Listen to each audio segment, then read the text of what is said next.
We've reached week 7 of our Tell Me Something Good story, our series, and we're looking at some of the classic characters and stories from the Bible, from the Old Testament, and what we can learn from them here today in 2022.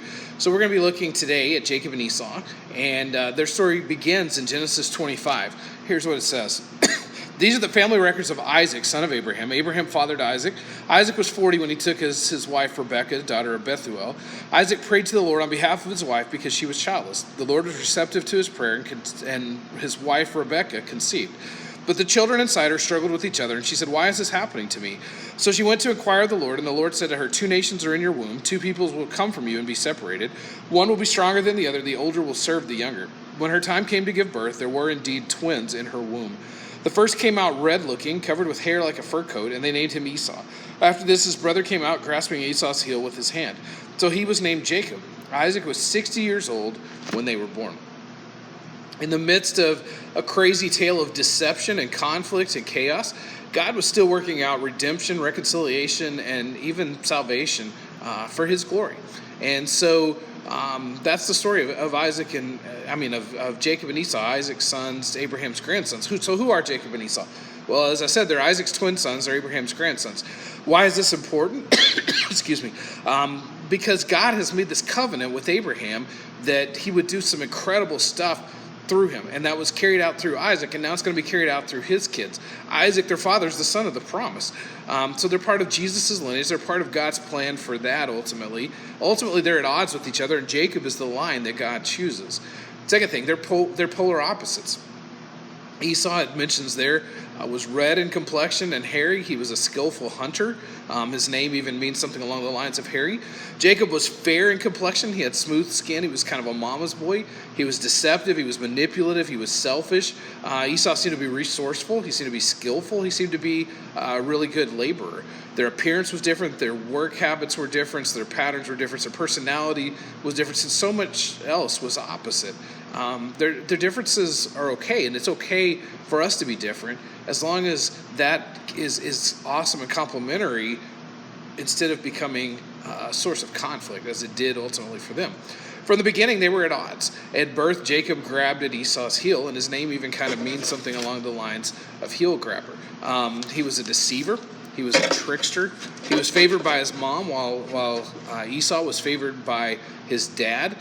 Their relationship was a struggle. Ultimately, and I don't have time to read it all, but ultimately at the end of chapter 25, Jacob convinces Esau to sell him his birthright for basically a bowl of soup.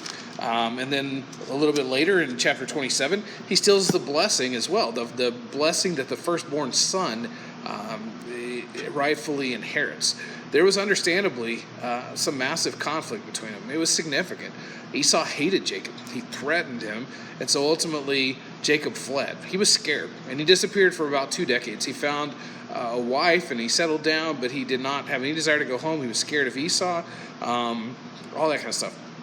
Their conflict ultimately results from sin, which is where all conflict comes from. All the conflicts happening between you and someone else, between me and someone else, between people today, ultimately boil down to sin. The real issues is not the fights on the outside, but the battle within, the sin inside of us.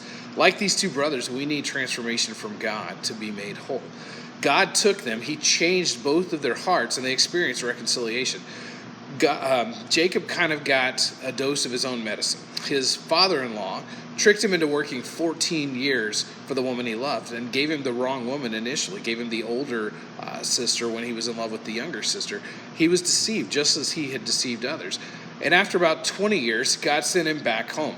He found out that Esau was nearby, and he was scared. He was afraid of what Esau might do. He was afraid of encountering his brother. So he split up his family. He split up his possessions. He split up all of that, hoping that somehow some of it would survive if it wasn't all together, if they weren't all together. He also wrestled with an angel in the middle of the night, and ultimately that angel caused him some great injury, his hip bone and leg and so forth, and he walked with a limp. And ultimately, through that encounter, he's changed. Esau sees him. Esau has obviously been changed as well because he runs to him. He embraces him. He weeps with him. He forgives him. Only God can do that. Clearly, they both were changed, and clearly God brought reconciliation in their lives. Only God can redeem in the way that he did with these alienated brothers. There's tremendous growth. There's a significant softening of hearts in each of them that brings them back together. That reconciliation, both with God and with others, is something that's always in God's plan. God wants us to be reconciled to man. He wants us to be reconciled to him. He wants us to be made at peace, made right with each other as well as with him. But it doesn't happen easily. We have to take the initiative. We can't just sit around waiting for it to happen. And a lot of times that's what happens, is we want that more than anything else, but we're not going to be the one to give in. We stubbornly insist that the other person come to us, that the other person ask for forgiveness, that the other person take the initiative, when we could do that and we could create that source of reconciliation, that opportunity for reconciliation. And it requires trust and surrender. It requires prayer. It requires trusting God. It requires surrendering ourselves and surrendering the situations to him and trusting that God is better at handling them and bringing them for our ultimate good and his ultimate glory much better than we are. But that requires trust and surrender, something we don't offer up very easily. Despite the rivalry, despite the favoritism, despite the deception, anger, and discord, the account of Jacob and Esau testifies to a God who continually works within human life. God is present in the lives of both of them. He's present in the lives of these people. He works redemption. He works forgiveness. He works ultimately salvation out through this situation. That may not always be in the forefront of life. Such activity may not always be in the forefront where we can see it, but it's always there.